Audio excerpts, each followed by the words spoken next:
और रब ताला फरमाता क्या तुम में से कोई ये पसंद करता है कि अपने मरे हुए भाई का गोश्त खाए। जैसे रब ताला फरमाता है ए ईमान वालों ज्यादा गुमान करने से बचो। ए ईमान वालों ज्यादा गुमान करने से बचो। गुमान करना कुछ भी सोचना किसी के भी मुतालिक इसकी लिमिट्स हैं और खास तौर पर मोमिनीन के लिए किस तरह से सोचे। ऐसा नहीं है कि तुम अपनी अकल के पर्दों को या अपने दिमाग के घोड़े को दौड़ाते रहो, जो चाहे मन में आए जिसके बारे में सब सोचते रहो।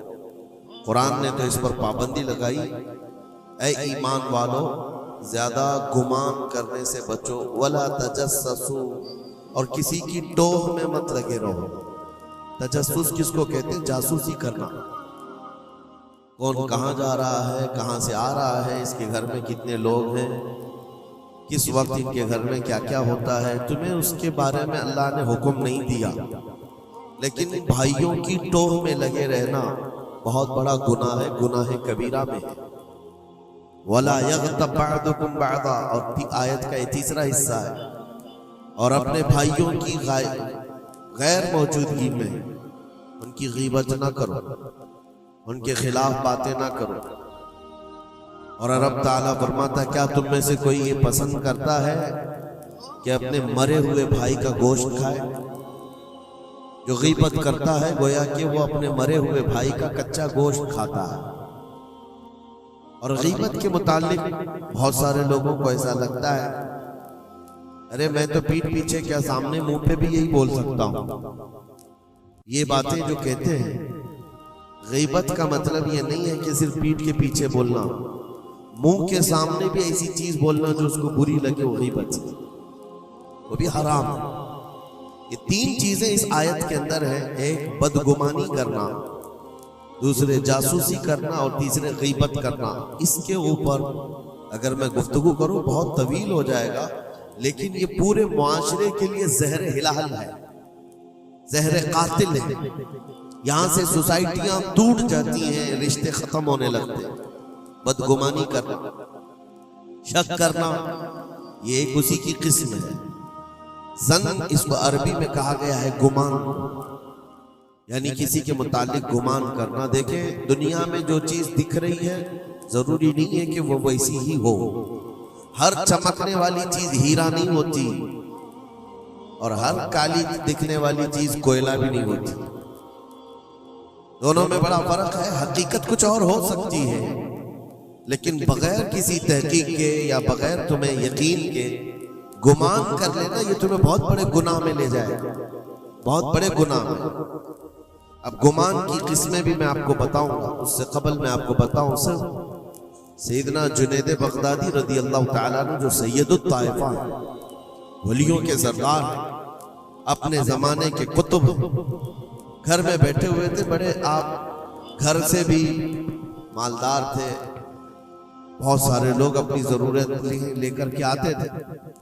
दोपहर का वक्त था, एक मांगने वाला आपके दरवाजे पर आया, आपको जो देना था वो दे देते, लेकिन आपने उसको खैरात देने के वक्त दिल में ये सोचा कि हट्टा कट्टा आदमी है, कमाकर खा सकता है, इसको ये बुरी लत कहां से पड़ गई, ये कैसा आदमी है।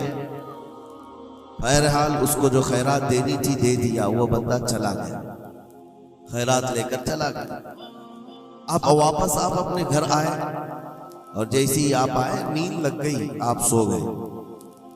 आपके सोने के बाद आपने ख्वाब देखा कि मैदान महशर कायम हो चुका है, हिसाब किताब हो रहा है, लोगों में नफसा नफसी का हाल है, फरिश्ते कुछ को पकड़ कर ले जा रहे हैं, कुछ का हिसाब कर रहे हैं। और जब हज़रत जुनैद बगदादी का नंबर आया तो दो फरिश्ते बहुत बड़ी थाल लेकर के आए, जिसमें कच्चा गोश्त था और खून टपक रहा था। जुनैद बगदादी से कहा गया कि ये लो, इसको खाओ।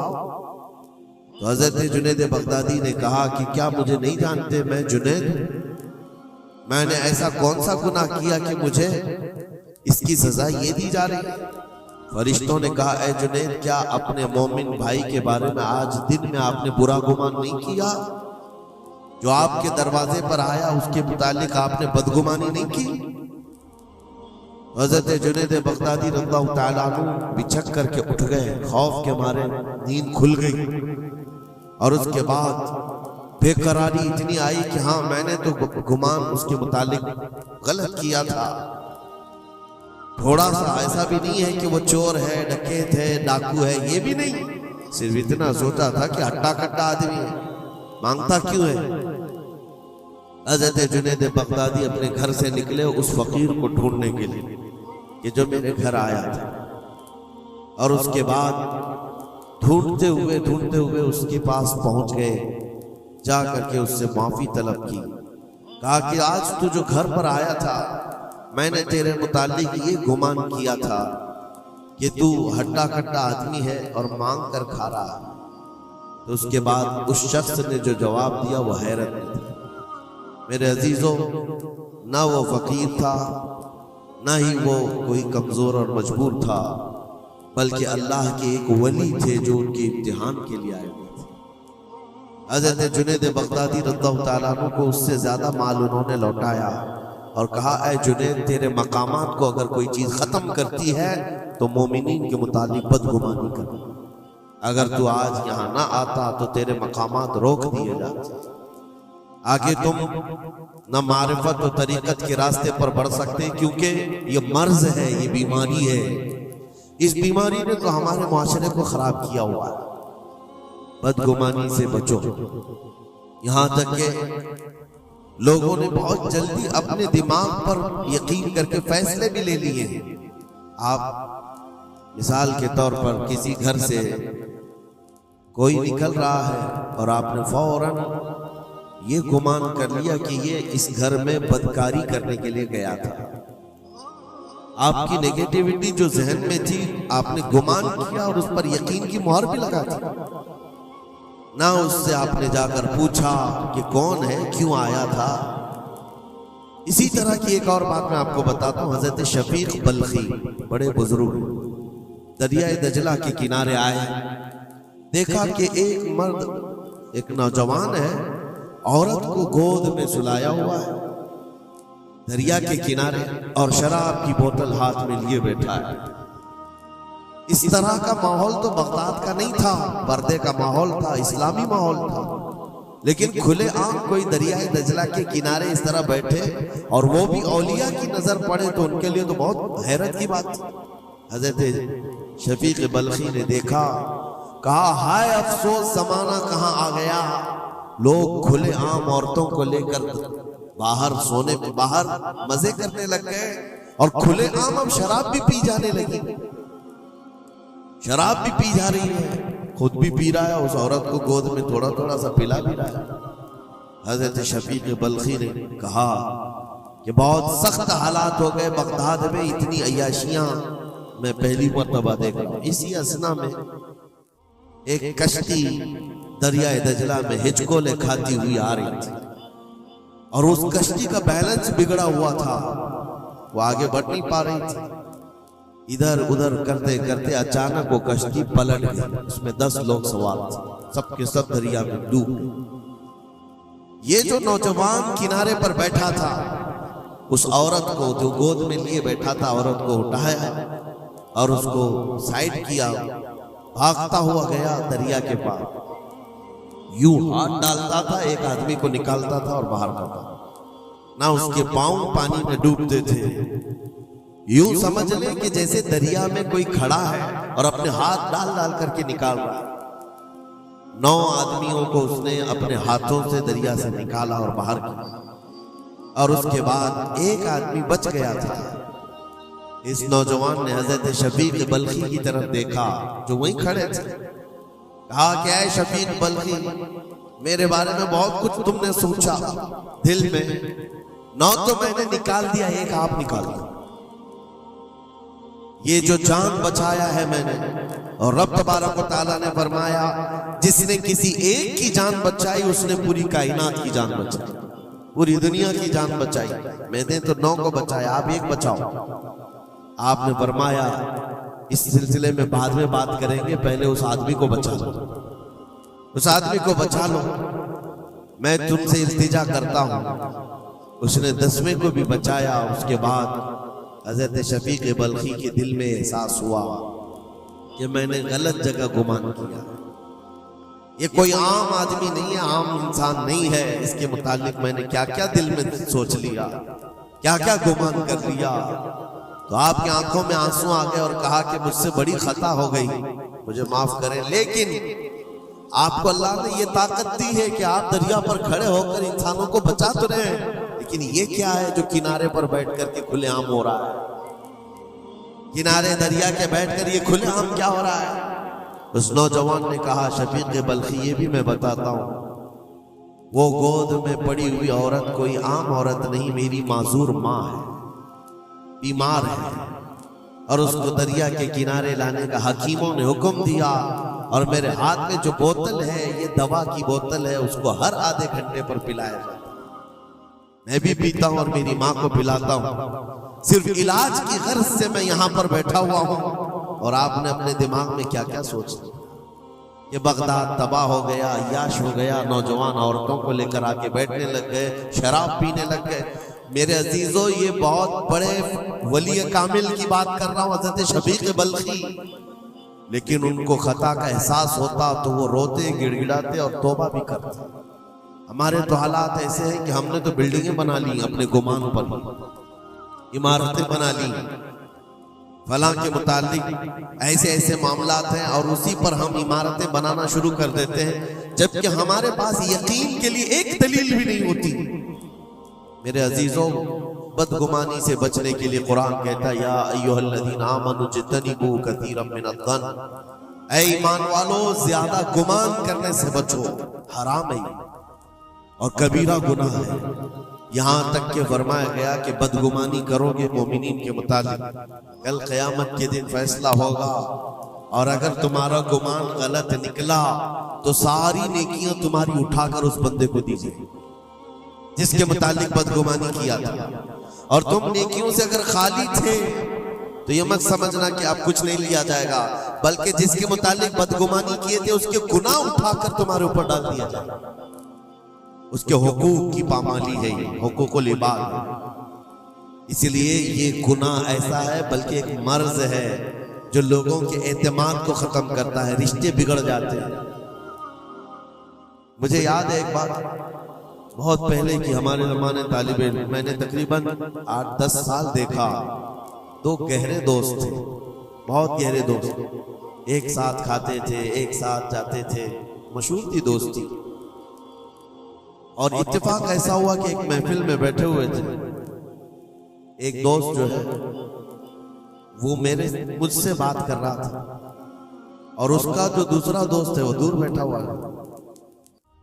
अब इस दोस्त ने मुझे कान में कुछ बात की, मैंने देखकर हंसा, वो भी मुझे देखकर हंसा, बात कुछ और ही थी।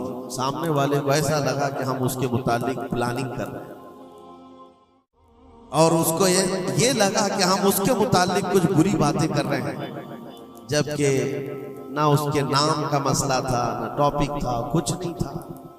बस उस बंदे ने इस बदगुमानी की वजह से 10 साल तक बातचीत छोड़ दी। कई मर्तबा हमने बताया भी कि तुम्हारा मैटर नहीं था, तुम्हारा मसला नहीं था, सामने वाले को यकीन नहीं आता, सिर्फ और सिर्फ गुमान की बुनियाद पर कि वो मुझे देखकर हंस रहा था तो मेरे ही मुतालिक बात थी। ये अपने अकल के फतूर पर यकीन करके इमारतें बना लेना तुम्हें बहुत बड़ी गुमराही में ले जाता है। कई मर्तबा ऐसा होता है कि धोखा खा जाओगे। इसी सूरह हुजरात की एक और आयत में बताऊं आपको, अल्लाह करीम फरमाता, या अय्युहल्लज़ीना आमनू इन जाअकुम फासिकुम बिनबइन फतबय्यनु अन तुसीबू कौमन बिजहालतिन फतुस्बिहू अला मा फअलतुम नादिमीन। ये बदगुमानी करने का एक और जरिया, एक रास्ता है। क्या है? अल्लाह फरमाता है, जब तुम्हारे पास कोई फासिक आदमी खबर लेकर के आए तो उसकी तहकीक कर लो। ये अल्लाह का हुक्म है। कोई फासिक आदमी, फासिक कौन है इसकी मिसालें आपको मिल जाएंगी। जो खुलेआम गुनाह करता है वो फासिक है। फासिक आदमी जब तुम्हारे पास खबर लेकर के आए तो रब फरमाता है उसकी तहकीक कर लो, वरना ये होगा कि अनजाने में तुमको शर्मिंदगी उठानी पड़ेगी, तुम अपने किए पर बाद में पछताओगे। अला मा फअलतुम नादिमीन, तुम शर्मिंदा हो जाओगे।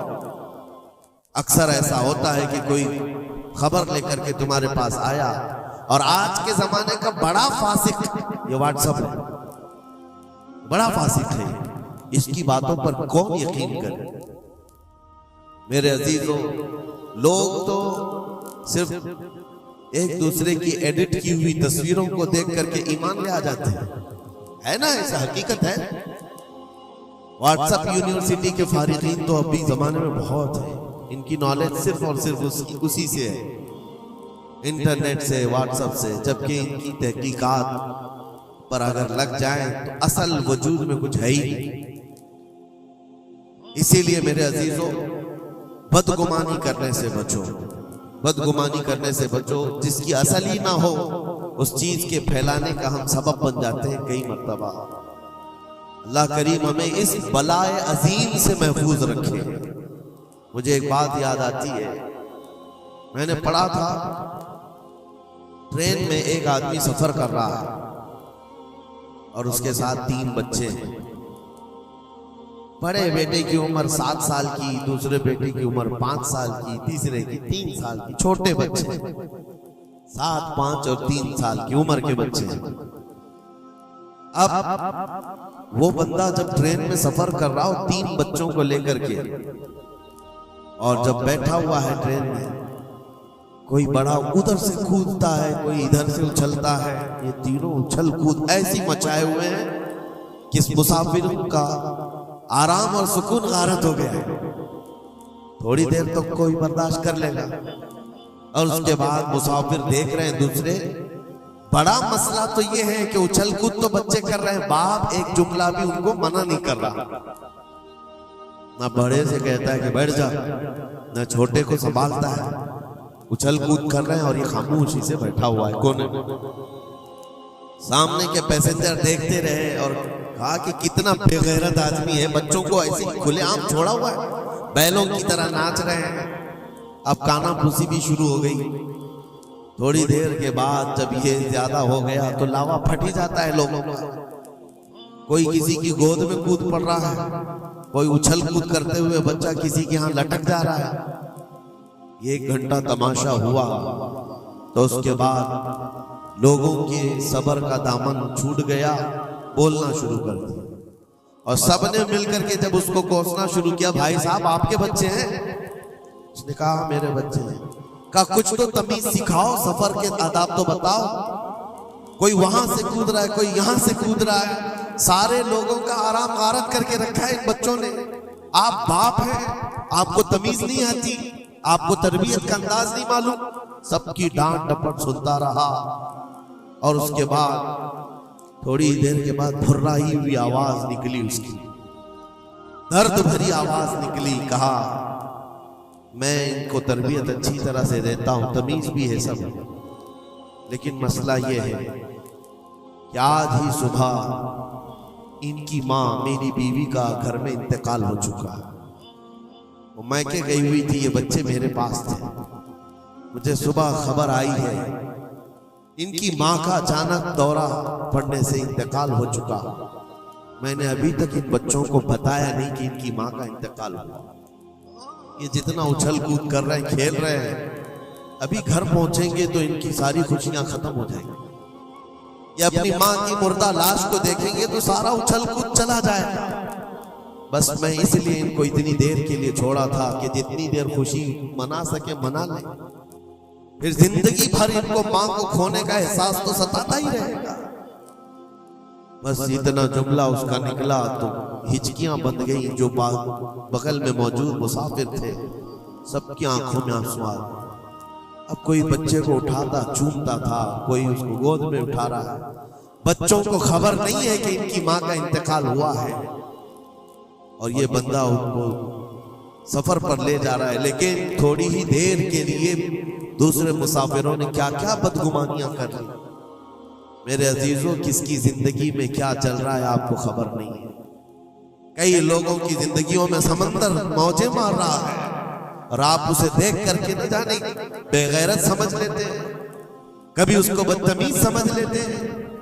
ये बदगुमानियां हैं जो बंदे को यहां तक ले आती है। और बदगुमानी करने का एक तरीका ये भी है कि हज़रत इमाम राजी फरमाते बंदा बसा औकात काफिर भी हो जाता है, कुफ्र तक चला जाता है बंदा, क्योंकि गुमान पर अगर यकीन करने लग जाए। इसलिए बचो इन चीजों से। और मोमिनों की इज्जत को पामाल करना ये आसान नहीं है। सिर्फ और सिर्फ मैंने कई मर्तबा देखा है, उड़ती उड़ती खबरें आती हैं तो हम उस पर यकीन करने के करीब हो जाते हैं। अल्लाह हमें भी इसकी हिदायत दे। ये बहुत बारीक चीज है जिससे बचना नामुमकिन नहीं तो मुश्किल जरूर है। मेरे अजीजों, इससे बचने का एक तरीका ये है, बंदा ये सोच ले कि मुझे रब ताला ने इस दुनिया में किस लिए भेजा है। सबका हिसाब किताब लिखने के लिए भेजा है। सारे लोगों का अमाल नामा मुझे देख पूछा जाएगा क़यामत के दिन, फलां क्या करता था, फलां क्या करता था। जब मुझे रब ताला ने इसका मुकल्लफ ही नहीं बनाया तो खामखा दूसरों की जिंदगियों में क्यों दखल अंदाजी करूं, क्यों लोगों के मुतालिक गुमान पाल करके बैठूं। आपको इस रुए जमीन पर जो भेजा गया वो अल्लाह ने अपनी इबादत के लिए भेजा है, अपनी रजा के लिए। हम उसकी रजा तो हासिल ना कर सके, उसकी इबादत में कामिल हो नहीं सके, और दूसरों के अयूब पर हम लोगों ने अपनी पूरी एनर्जी खर्च करना शुरू कर दिया। अजीजा निगरानी औकात, ये पुरफितन दौर ऐसा है। अब मैं जो किस्में बता रहा था जन की, देखें बसा औकात बंदे से बंदे का गुमान अपनी जगह पर। आप मेरे बारे में क्या सोचते हैं मुझे मालूम नहीं, मैं आपके बारे में क्या सोचता हूं वो आपको भी नहीं मालूम। ये तो बंदों का गुमान है, लेकिन बंदा रब से जो गुमान रखता है ये भी बहुत बड़ा मसला है, बहुत बड़ा मसला है। इसको आसान मत समझे। ये दिमाग के घोड़े जब दौड़ते हैं इस पर कंट्रोल भी तो नहीं होता है, कहां तक जाएंगे गुमान। मुस्लिम शरीफ की हदीस है, मेरे आका सल्लल्लाहु तआला अलैहि वसल्लम फरमाते हैं, शैतान तुम्हारे पास आता है गुमान के रास्ते से। तुम सोचने लगते हो आसमान को किसने बनाया, ये सोच ही तो है। तुम्हारा दिल जवाब देता है अल्लाह ने बनाया। जमीन को किसने बनाया, अल्लाह ने बनाया। चीजें सोचते जाते हो, उससे पहले क्या था, उससे पहले क्या था, इससे पहले क्या था। और ये जब दिमाग के घोड़े दौड़ने लगे, तुमने उसको नकील नहीं थामी तो ये लेकर के जाता है दिमाग। आखिर में ये गुमान डालता है फिर अल्लाह से पहले क्या था, या फिर अल्लाह को किसने बनाया। यहां आकर के तुम्हारे ईमान पर डाका पड़ जाता है और तुम शशोपंज में रह जाते हो। खुद से अगर कुछ सोचकर फैसला कर लिया कि अल्लाह के पहले ऐसा था या अल्लाह ऐसा था, नाउज़ बिल्लाह, तो कुफ्र हो गए। एक गुमान के रास्तों को आजाद छोड़ने का हुक्म नहीं दिया गया है। इसीलिए मियां हम और आप तो छोड़े, औलिया की बात भी छोड़े, उम्मत के जो सबसे आला किस्म के लोग थे वो सहाबा थे। सबसे आला, कयामत तक पैदा होने वालों में जो सबसे अच्छे थे अल्लाह ने उनको सहाबी रसूल बनाया। सहाबा इकराम बात कर रहे थे आपस में किस मसले में, तकदीर के बारे में, तकदीर के मुतालिक बात करें। तकदीर के बहुत सारे मसले, इसमें दिमाग की गिरें ऐसी आजाद हो जाती है, बंदा सोचने लग जाता है। तकदीर क्या है, जो कुछ भी दुनिया में होने वाला है अल्लाह ताला ने उसको पहले से लिख दिया है। ये यकीन है कि नहीं आपका तकदीर? और तकदीर का इनकार करने वाला काफिर है। यानी जो कुछ अच्छाई या बुराई जिंदगी में हो रही है अल्लाह ने इसको पहले से लौहे महफूज में लिखा, ये तकदीर है। अब बंदा यहां सोचने लगता है अगर पहले से लिखा हुआ था तो मुझे तो वही करना है जो वहां लिखा हुआ है, इसमें मेरा क्या कसूर है। गुनाह करता है उसके बाद बोलने लगता है तो पहले से लिखा हुआ था। कुछ भी करेगा और उसके बाद ये गुमान करने लगेगा कि वहां तो लिखा हुआ था, मैं ऐसा कर रहा हूं। तकदीर के मसले ऐसे हैं कि बाज लोग सवाल करने लग जाते हैं कि मियां अगर अल्लाह ने पहले से लिखा है तो फिर बंदे का क्या कसूर है इसमें जो गुनाह कर रहा है, और अगर पहले से लिखा हुआ नहीं है तो फिर तकदीर नहीं है।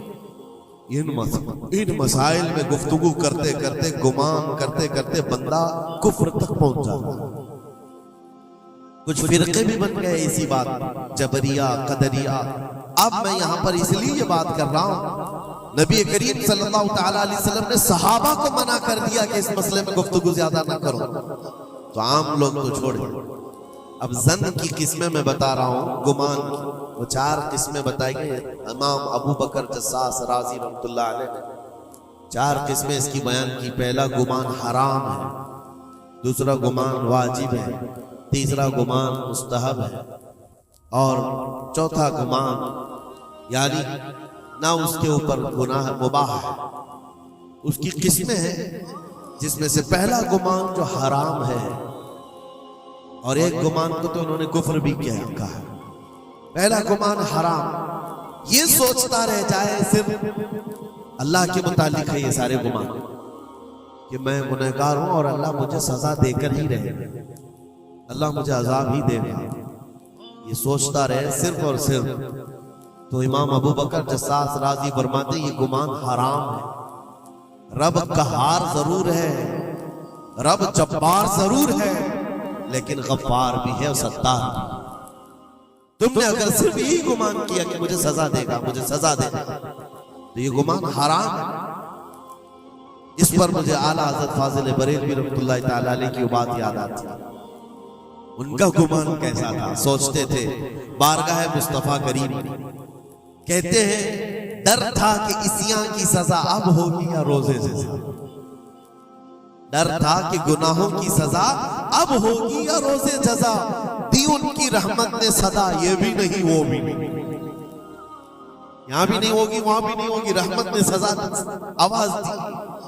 हाँ, गुनाहों के मुतालिक हमें तो गुमान है कि सजा होगी, मेरे अमाल का बदला तो जहन्नम ही था, मैं तो जाता मेरे सरकार ने जाने न थी, ये गुमान है।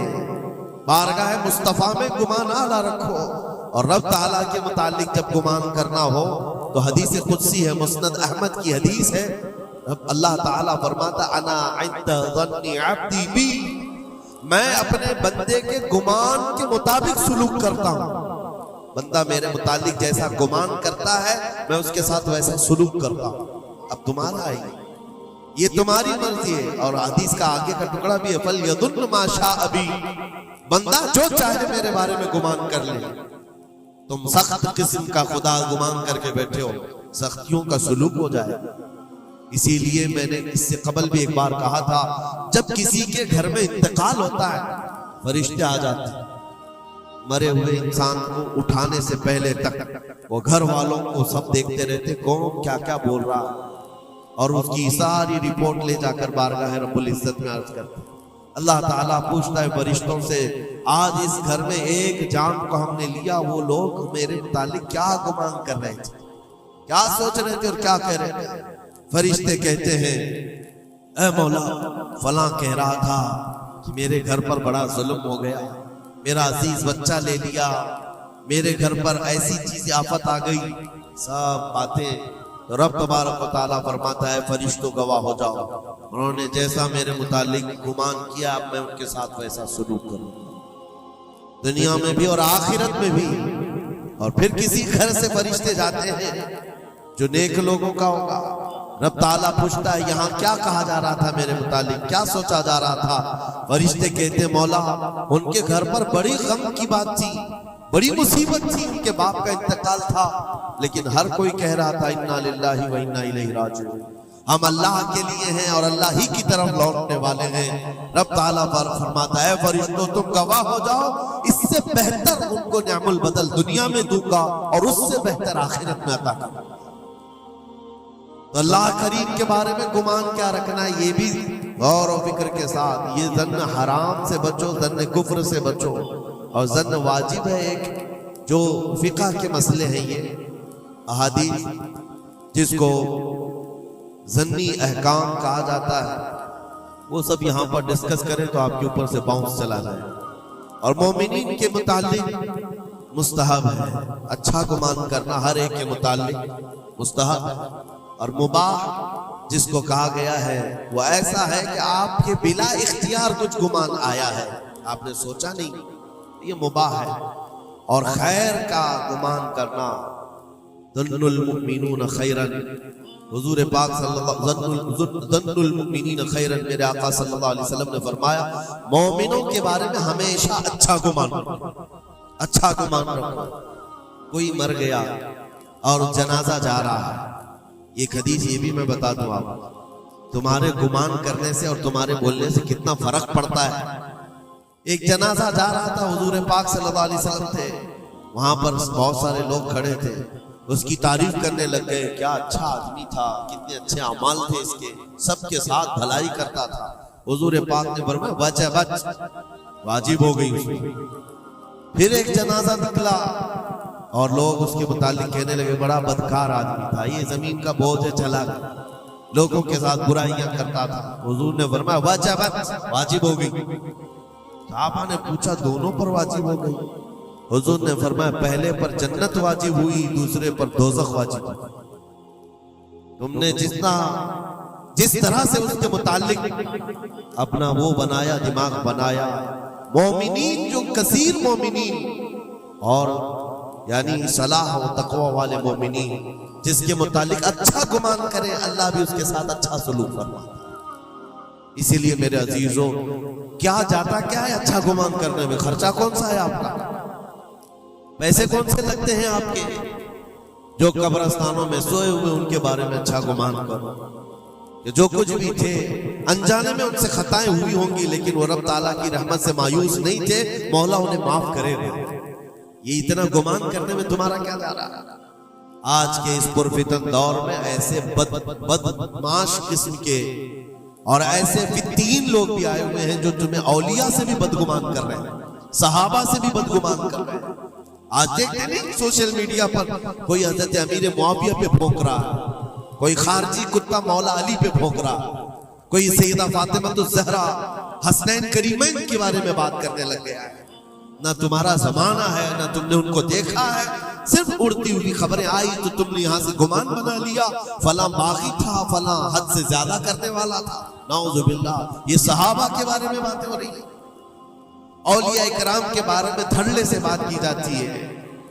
वो ऐसे थे, उन्होंने ऐसा किया, इन्होंने वैसा किया। माज़अल्लाह, जिस वक्त तुम्हारी पकड़ होगी तुम्हें दलील देनी पड़ेगी। कहा जाएगा हाथू बुरहानकुम इन कुंतुम सादिकीन, अगर तुम सच्चे हो तो दलील लाओ, जो कुछ तुमने सोचा ये बंदा वैसा था साबित करो। साबित कर सकोगे? साहबे मामला तब कभी तुमसे मिला ही नहीं, तुमने पहाड़ बना रखा है। अपनी नेकियों को गारत करने से बचाएं। फिर कुरान की आयत पढ़ता हूं, ए ईमान वालों, कसीर गुमान करने से बचो।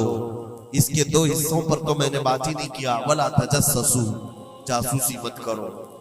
ये जो टिप्पर बने हुए घूमते हैं, मोमिनीन की खबरें पुलिस वालों को देना, हुकूमत के अहदेदारों को पहुंचाना, इसको तो आज समझते पेशा है। ये 500 की नोट मिलती होगी, उसकी मिसाल ऐसी है, किसी कुत्ते को हड्डी डाली जा रही है और वो उनके पीछे तुम हिलाते हुए भाग रहा हो। तुम्हें पता भी है कितना बड़ा गुनाह है ये, कितना बड़ा गुनाह है।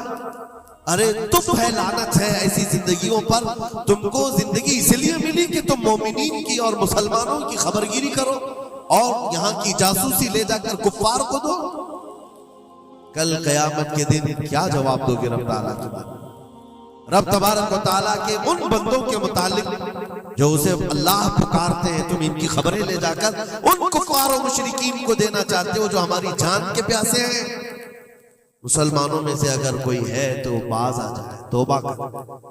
इतना खतरनाक गुनाह है कि मरने के बाद कब्र में उसका चेहरा किबले से बदल दिया जाए। कब किबला से बदल दिया जाएगा उसका चेहरा, उसको किबले की तरफ रखने नहीं दिया जाएगा। अजीजा ने ग्रामी औकात, अल्लाह करीम ऐसी बुरी नौबतों से हमें महफूज फरमाए, ऐसी बुरी ड्यूटी से अल्लाह महफूज फरमाए। करीम खुदा रहमान राहिमीन की बारगाह में दुआ है कि हमें हमारी अक्ल पर कंट्रोल की तौफीक दे और हमें मोमिनीन के मुतालिक हुस्न ज़न की तौफीक अता फरमाए। बदगुमानी से किए हुए गुनाहों से मौला हमको माफ फरमाए। रब तबारक व तआला हमारी गुमान से मोमिनीन का किसी का दिल दुखा हो, हम तेरे बारगाह में सच्ची तौबा करते हैं, मौला हमें माफ फरमा दे। व सल्लल्लाहु तआला अला खैर खल्क़ी मुहम्मद व आलिहि व अस्हाबिही अजमईन।